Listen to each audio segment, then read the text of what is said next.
फिर से हम देखेंगे क्लास 9th का चैप्टर नंबर 3 पार्ट 4।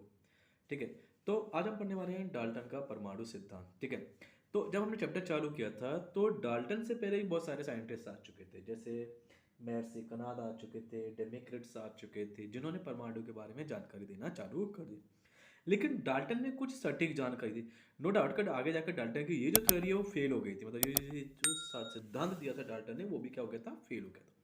अब डाल्टन ने अपने सिद्धांत में क्या क्या कहा ये देखेंगे। देखो, डाल्टन ने अपने परमाणु सिद्धांत में बताया कि सभी द्रव्य, ठीक है, चाहे कोई भी द्रव्य सही आपका, चाहे तत्व हो, चाहे यौगिक हो, चाहे मिश्रण हो, वह छोटे छोटे मतलब सूक्ष्म मतलब बहुत छोटे कणों से मिलकर के बने हुए। जैसे आपके पास अगर मान लो कोई भी, अगर आप मान लीजिए जैसे नमक है, तो नमक को जब आपने देखा होगा, नमक बहुत छोटे सूक्ष्म कण होते हैं नमक के। ठीक है, तब वो जाके क्या बनता है, एक बड़ी सी एक मान लीजिए एक कठोर टाइप में नमक बन जाता है। मैं उसको तोड़ते भी जाऊं तो उन्होंने बोला कि अगर आपके पास कोई भी तत्व है, द्रव्य है, यौगिक है, मिश्रण, तो वो जो सूक्ष्म कण है ना, वो जो छोटे छोटे कण है, उनसे मिलकर के बना है, जिसे उन्होंने क्या कहा, परमाणु कह दिया।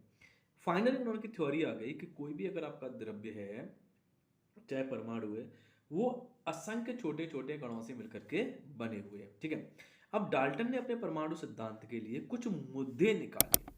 पहला मुद्दा क्या था डाल्टन की थ्योरी में, सभी द्रव्य परमाणुओं से निर्मित होते हैं जो रासायनिक अभिक्रिया में भाग लेते हैं।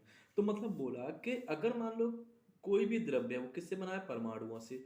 और ठीक है, जो भी परमाणु होगा ना वो हर एक अभिक्रिया में क्या लेगा, पार्टिसिपेट मतलब भाग जरूर लेगा, मतलब उस परमाणु के बिना वो अभिक्रिया संभव नहीं है।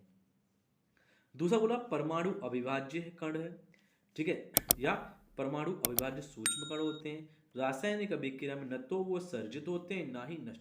मतलब उन्होंने बोल दिया कि परमाणु को जब हमें सबसे छोटा कण जो मिल जाएगा ना, उसे हम क्या करेंगे, तोड़ नहीं पाएंगे। ठीक है, और ना ही इसको क्या कर सकते हैं, हम सृजित मतलब उत्पन्न कर सकते हैं, और ना ही नष्ट कर सकते हैं। तीसरा मुद्दा उन्होंने क्या दिया, दिए गए तत्व के सभी परमाणुओं के द्रव्यमान, मतलब जो उन्होंने तत्व दे रखा है और उसके अंदर जो परमाणु हैं उसका जो द्रव्यमान है ना, ओके, और रासायनिक गुणधर्म समान होते हैं। लेकिन क्या हुआ, आगे जाकर के ये थ्योरी भी फेल हो गई, हमारे पास समस्थानिक वगैरह भी आ गए। ठीक है, तो चौथा पॉइंट बोला भिन्न भिन्न तत्वों के परमाणुओं के द्रव्यमान रासायनिक गुणधर्म भिन्न। मतलब अगर मान लीजिए आपके पास एक सोडियम है और एक पोटेशियम है, ठीक है, या सोडियम है क्लोरीन है, या सोडियम है मैग्नीशियम, तो प्रत्येक तत्व का परमाणु द्रव्यमान और रासायनिक गुण कैसे होंगे, अलग अलग होंगे। पांचवा मुद्दा दिया, भिन्न भिन्न तत्वों के परमाणु परस्पर छोटी पूर्ण संख्या के अनुपात में संयोग करते हैं, जैसे H2O। तो हाइड्रोजन 2 है, ऑक्सीजन 1 है। ठीक है, तो जब H2O का निर्माण हुआ, यहाँ पे हम देख सकते हैं H2O, तो 2 हाइड्रोजन, ठीक है, ऑक्सीजन, तो यहाँ पे मैं देखो 2 अनुपात, यहाँ पे कितना हो गया, इसका भार होता है बेटा 16, तो 1 अनुपात 8। तो हमें छोटी से छोटी सी पूर्ण संख्या भी क्या कर सकते हैं, वहां पे उसके संयोग में भाग ले सकती है। ठीक है, आगे देखिए, किसी भी यौगिक में परमाणुओं की संख्या नहीं। अब याद रखिए, अगर मान लीजिए आपको NaCl बनाया आपने, NaCl मतलब बोले तो नमक है आपका। ठीक है, तो यहाँ पे इन जो परमाणुओं की संख्या वो कैसी रहेगी, बिल्कुल नियत ही रहेगी। ओके, तो हमारा क्या सिद्धांत था, फिर देखिए, डाल्टन का कोई भी तत्व यौगिक अपने मिश्रण होगा वो सूक्ष्म कणों से मिलकर बनाए। पहले परमाणु, कोई भी द्रव परमाणु से बनता है, रासायनिक अभिक्रिया में भाग लेते हैं वो परमाणु, न तो नष्ट कर सकते हैं, ना उत्पन्न कर सकते हैं, ना ही उसको तोड़ सकते हैं। क्लियर। फिर बोला सभी परमाणु के द्रव्यमान और रासायनिक गुणधर्म समान होते हैं, किसमें, दिए गए तत्व, मतलब अगर आपका एक तत्व है तो।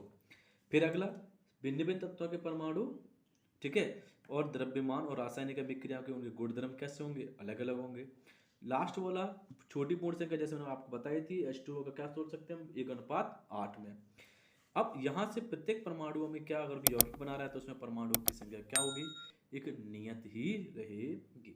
ओके बेटा, तो इसको आप लिख लीजिए नोटबुक में आप अच्छे तरीके से, और मिलेंगे इस डाल्टन की जो थ्योरी थी, उन्होंने जो थ्योरी दी बहुत अच्छी थ्योरी थी, लेकिन आगे जाकर के ये थ्योरी फेल हो गई।